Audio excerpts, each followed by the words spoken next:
સુરેન્દ્રનગર જિલ્લાના ધાંગધ્રા તાલુકાના મોટી માલવડ ગામના અરજદાર દ્વારા પીએમઓ ઓફિસમાં રજૂઆત કરવામાં આવી હતી અને ત્યારબાદ દરોડા પાડવામાં આવ્યા હોવાની શંકા વ્યક્ત કરવામાં આવી છે। સુરેન્દ્રનગર જિલ્લાના ધાંગધ્રા તાલુકાના મોટી માલવડ ગામે સોલાર પ્લાન્ટ ઊભો કરવામાં આવ્યો છે। 60 કરોડનો પ્લાન બતાવી અંદાજિત 850 કરોડથી વધુના ખર્ચથી સોલાર પ્લાન્ટ ઊભો કરવામાં આવ્યો હોવાનું ફરિયાદી અશ્વિન પટેલ દ્વારા જણાવવામાં આવ્યું છે। ફરિયાદી અશ્વિન પટેલ દ્વારા આ અંગે રેવન્યુ વિભાગ, ઘુડખર અભયારણ્ય વિભાગ, ફોરેસ્ટ અધિકારીઓ અને ગાંધીનગર સુધી રજૂઆત કરવામાં આવી હતી, તે છતાં પણ કોઈ પગલાં લેવામાં ન આવ્યા હતા। નજીકમાં ઘુડખર અભયારણ્ય હોવાના કારણે તેની સુરક્ષાની રક્ષાના નામે પ્લાન ગેરકાયદેસર ઊભો કરવામાં આવી હોવાની રજૂઆત અધિકારીઓ સામે પીએમ ઓફિસ ખાતે કરવામાં આવી હતી। આ સંદર્ભે 7 વખત સ્વાગત કાર્યક્રમમાં રજૂઆત કરવામાં આવી છે, છતાં પણ પ્રશ્નોનો નિવેડો ન આવતા અંતે ફરિયાદી દ્વારા પીએમ ઓફિસમાં ઓનલાઈન અરજી કરવામાં આવી હોવાનું નિવેદન સામે આવ્યું છે। રેવન્યુ વિભાગ અને ખેડૂત ખાતેદારોની પણ પરમિશન લેવામાં ન આવી હોવાનું ફરિયાદી દ્વારા નિવેદન આપવામાં આવ્યું છે। હવે તપાસ ઈડીને સોંપવામાં આવી છે, ત્યારે કંપનીના રોકાણકારો દ્વારા જિલ્લા કલેક્ટરને મળી મંજૂરી આપી દેવામાં આવી હોવાનું પણ ફરિયાદી દ્વારા નિવેદન આપવામાં આવ્યું છે। હું અશ્વિન પ્રહલાદભાઈ માલવણિયા, રહેવાનું કૃષ્ણનગર મોટી માલવણ। જ્યારે અમારે કૃષ્ણનગર ગામે એક NSC solar private limited company દ્વારા એક મોટો સોલર પાર્ક નિર્માણ થઈ રહ્યો છે, તો જે સોલર પાર્ક અહીંયા બનાવવાનો હોય તો એના માટે ખેડૂતોએ એની જમીન ભાડાપટ્ટે 30 વર્ષના ભાડાપટ્ટે આપેલી છે। તો એ લોકોએ એને કરાયા પહેલાં અહીંયા કામ ચાલુ કરી દીધેલું, અને પછી આમાં આ લોકોનું એવું હોય કે જે સેન્ચ્યુરી હોય એની બાજુમાં કોઈ પણ પ્લાન્ટ બનતો હોય તો અહીંયા જે વસવાટ કરતા હોય પ્રાણીઓ, પશુઓ, પક્ષીઓ, તો એના માટે એ લોકો એનું પેમેન્ટ જમા કરાવવાનું હોય સરકારશ્રીને, કારણ કે એના સંવર્ધન માટે। તો એ લોકોએ ટોટલ એને પ્લાન્ટ બતાવ્યો હતો 600 મિલિયન, એટલે કે 60 કરોડનો। તો 60 કરોડ લેખે 1% ભરવાનું થાય તો એમને 60 લાખ રૂપિયા ભરી દીધા હતા। પછી ત્યારબાદ એ લોકોને જ્યારે મંજૂરી લેવાની થઈ અહીંયા 20 સ્ટ્રક્ચર માટે, તો કલેક્ટર સાહેબ પાસે ગયા, તો કલેક્ટર સાહેબને કીધું કે આ સાહેબ અહીંયા અમારે 850 કરોડનું અહીંયા અમે રોકાણ કરી દીધેલે, જો આવડું નહીં અમે ચાલુ કરી પ્લાન્ટ તો અમારે નુકસાન જાય છે, અને કલેક્ટર સાહેબે મંજૂરી આપી।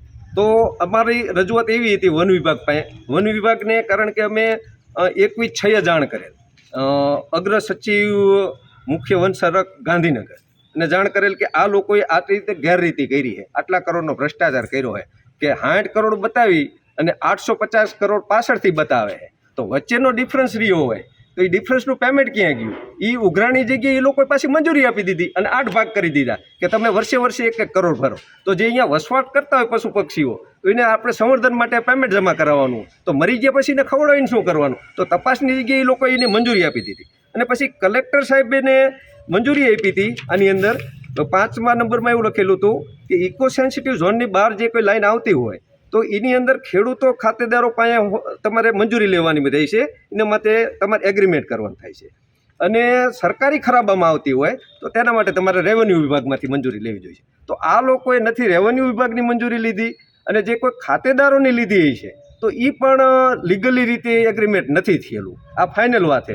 તો રેવન્યુ વિભાગની તો મંજૂરી લીધી નથી, છતાં પણ આજ પર ડેનો 35 થી 40 લાખનો પાવર ઉત્પન્ન કરી રહ્યા છે, અને આ લગભગ મારા ખ્યાલથી 28/4થી આ રનિંગ પાવર ચાલુ આજની તારીખ લાગે, તો રોજનો લગભગ 35 થી 40 લાખનો વીજ ઉત્પાદન કરી રહ્યા। તો અમારી એવી માગણી છે કે આના માટે અમે લગભગ 10/8થી આના માટે રજૂઆત છે અમારી, કે આ ખોટી રીતે અમને હેરાન કરી રહ્યા ખેડૂતોને। તો આના માટે અમને એવું લાગ્યું કે અધિકારીઓને અમે જાણ કરી, મુખ્ય અગ્ર વન સંરક્ષકને મળ્યા, ઘુડખરમાં મળ્યા, પણ અમને સંતોષકારક જવાબ ન મળ્યો। તો આના માટે અમે તકેદારીમાં પણ જાણ કરેલી કે અમને એવું લાગે કે આ અધિકારીઓ આની અંદર સંડોવાયેલા હશે, ભ્રષ્ટાચાર થયો હોય છે।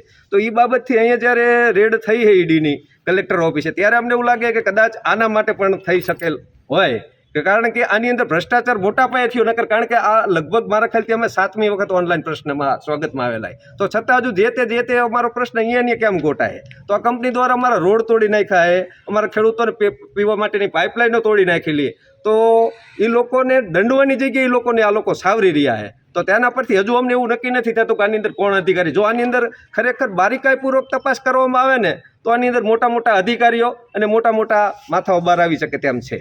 પીએમઓ અને ઈડીમાંથી તમને કોઈ પત્ર વ્યવહાર થયો તમારી? હવે અમે પીઓમાં ઓનલાઈન જાણ કરેલી કે સાહેબ આવું એક ચાલી રહ્યું અમારે, પણ કોઈ ઓલું નથી કરેલું। પછી ઈડીમાં તો શું કહે એવું અમને ખ્યાલ છે કે અમે તકેદારી આયોગને જાણ કરીને તો એ કોઈ પણ અધિકારી લાંચ રૂશ્વત લેતા હોય તો એની ઉપર એ લોકો એક્શન લઈ શકતા હોય, તો એ ઉપરથી અમને એવું પણ લાગી રહ્યું કે કદાચ તકેદારી આયોગ ભવને જણાવેલું હોય કે આ જગ્યાઓ ભ્રષ્ટાચાર ચાલી રહ્યો હોય તો તપાસ કરો, તો એ ઉપરથી એવું લાગે કદાચ ઈડી એમને કહેવાથી પણ આવેલી હોય અહીંયા. ઓકે.